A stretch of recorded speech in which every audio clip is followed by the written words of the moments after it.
Morning सुबह की class में आप सभी का हम स्वागत करते हैं।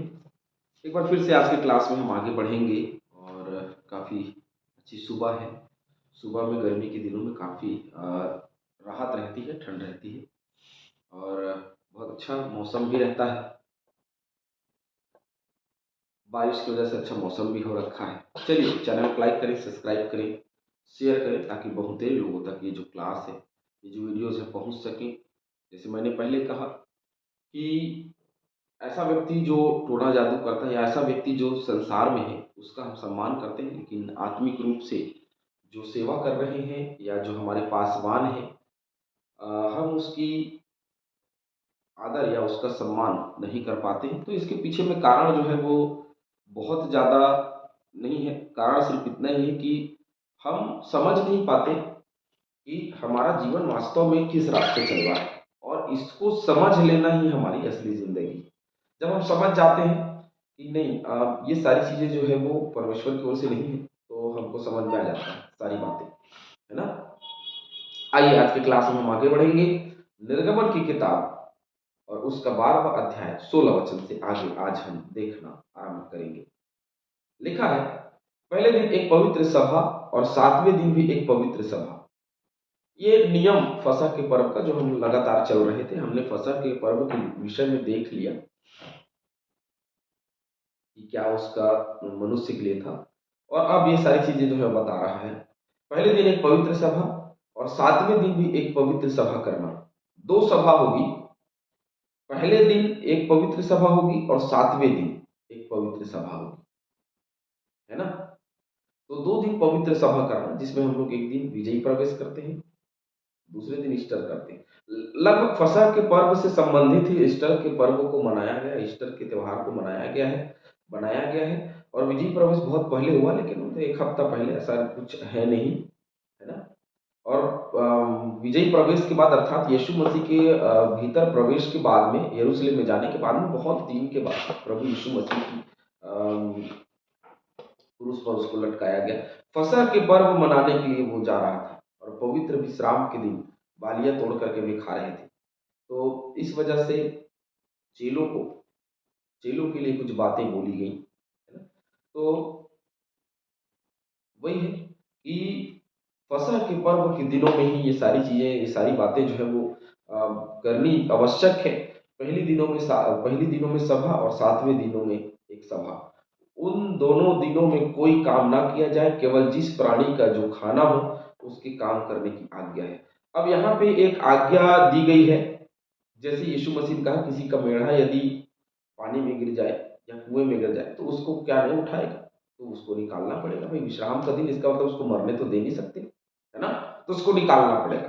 तो ठीक वैसे ही यदि मेढ़ा गिर जाता है तो निकालना है। ठीक वैसे ही जिस जिस प्राणी को चारे की आवश्यकता है, जिस प्राणी को भोजन देने की आवश्यकता है या बच्चों को भोजन खिलाने की आवश्यकता है, तो भाई उनको तो आप भोजन खिलाएंगे ही ना, ये तो तय है ना? तो जिस प्राणी को खाने की आवश्यकता हो उस काम को करने की आज्ञा, अनुमति जरूर है ना?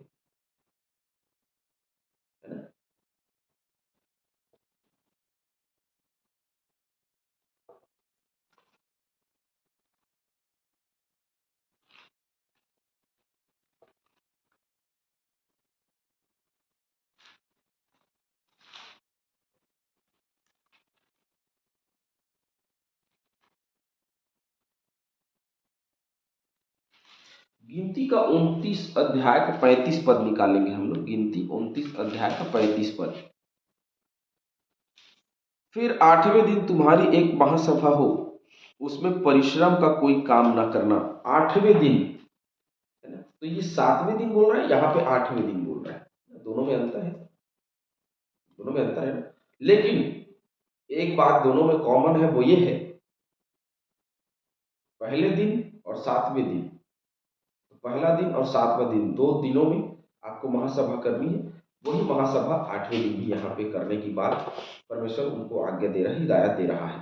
तो पहले और 7वें दिन एक महासभा लगाई जाएगी। इसलिए तुम बिना खमीर की रोटी का पर्व मनाना, क्योंकि उसी दिन मानो मैंने तुमको दल दल करके मिस्र देश से निकाला है। इस कारण वह दिन तुम्हारी पीढ़ियों में सदा विधि जानकर माना जाए। तो भाई उसी दिन निकाला गया, उसी दिन छुड़ाया गया।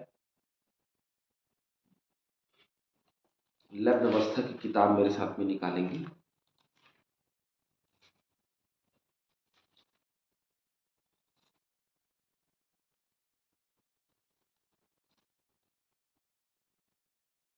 लैब व्यवस्था 19 का 36।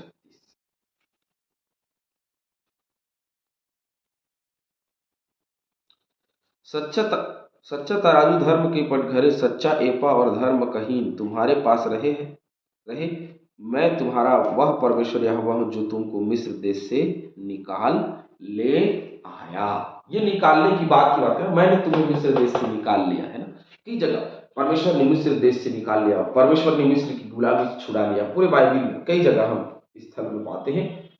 तो कुछ स्थलों को मैं बता रहा हूँ। इजरा 6:22, मत्ती 26:17, लूका 22:1, प्रेरितों 12:3, निर्गमन 6:6, ये लैब व्यवस्था 3:17। ये हर एक अध्यायों को आप बिल्कुल पढ़ लीजिएगा क्योंकि बहुत जल्दी है, और हर एक पदों को यहाँ लेंगे तो थोड़ा समय ज़्यादा हो जाता है ना। तो आप उसको पढ़ लीजिएगा।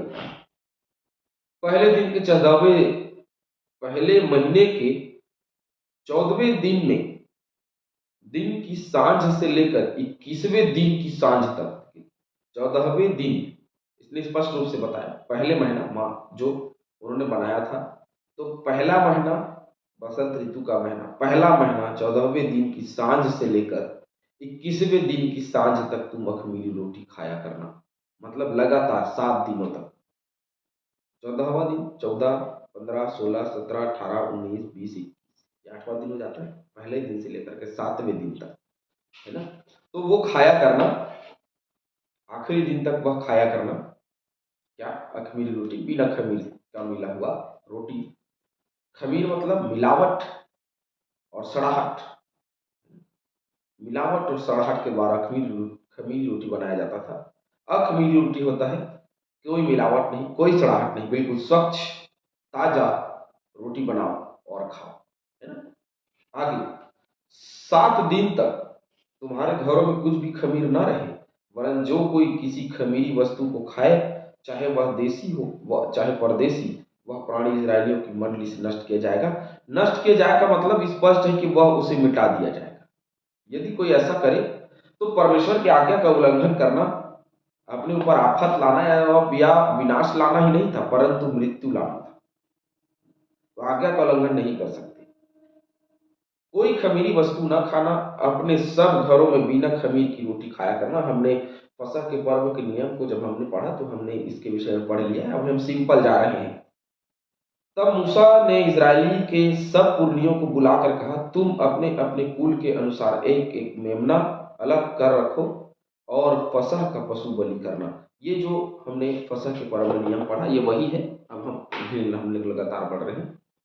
और उसका लहू जो तसले में होगा, उससे जूफा का एक गुच्छा डुबाकर उसे तसले में के लहू से द्वार के चौखट के सिरे और दोनों अलंगों पर कुछ लगाना, और भोर तक तुम में से कोई घर से बाहर ना निकले। तो यहाँ तक हमने देखा कि चौखट में लगाना है। हमने फसह के बारे में देखा था, पहले ही हमने बात कर ली इसके विषय में। लेकिन दूसरी नई बात यह है कि तुम घर से ना निकलना। पहली आज्ञा थी लहू लगाना, तो बच जाओगे। दूसरी आज्ञा घर से नहीं निकलने। तो 2 आज्ञाएं मिली, घर से भी नहीं निकलना है।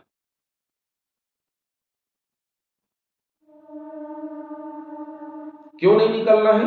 क्योंकि यहोवा देश के बीच होकर मिस्रियों को मारता जाएगा। इसलिए जहां जहां तक वह चौखट के सिरे और दोनों अलंगों पर उस लहू को देखेगा, वहां वहां वह उस द्वार को छोड़ जाएगा और नाश करने वाले को तुम्हारे घरों में मारने के लिए न जाने देगा। जो नाश करने वाले दूत हैं वो उसको अंदर प्रवेश करने नहीं देगा, मारने नहीं देगा, परंतु वही उसकी छाप होगी। यीशु मसीह का लहू वो छाप है जिससे हम अनंत जीवन पाएंगे। हमें मृत्यु नहीं होगी। न्याय के दिन हम कहीं नर्क नहीं जाएंगे, परंतु स्वर्ग के लिए हम तैयार किए जाएंगे। तो उसके लहू का छाप हमारे जीवन में होना चाहिए। यहाँ भी वही बात है कि चौखट में लहू की छाप होनी चाहिए, तो विनाश करने वाले, नाश करने वाले जो लोग हैं वो छोड़ करके चले जाएंगे, है ना। फिर तुम इस विधि को अपने और अपने वंश के लिए सदा की विधि जानकर माना करो। अब सदा की विधि अपने वंश और अपने सबके लिए जो है वो विधि जान करके तुम लोग क्या किया करो, माना करो। तब तुम उनकी यह और जब तुम्हारे बच्चे तुमसे पूछें इस काम से तुम्हारा क्या मतलब है, तब तुम उनको यह उत्तर देना, यहोवा ने जो मिस्रियों के मारने के समय मिस्र में रहने वाले हम इजरायलियों के घरों को छोड़कर हमारे घरों को बचाया, इसी कारण उसके उसके फसह का यह बलिदान किया जाता है। तब लोगों ने सिर झुकाकर दंडवत किया। तब लोगों ने सिर झुका कर क्या किया, दंडवत किया। इस्राएलियों ने जाकर जो आज्ञा यहोवा ने मूसा और हारून को दी थी उसी के अनुसार किया, जैसे आज्ञा मिली उसी के अनुसार किया, ताकि बचना है भाई, मरना तो किसी को नहीं है। ऐसा हुआ कि आधी रात को यहोवा ने मिस्र देश में सिंहासन पर विराजने फिरौन से लेकर गड्ढे में पड़े हुए बंधुए तक सब के पहलौठों को वरन पशुओं तक के पहलौठों को मार डाला।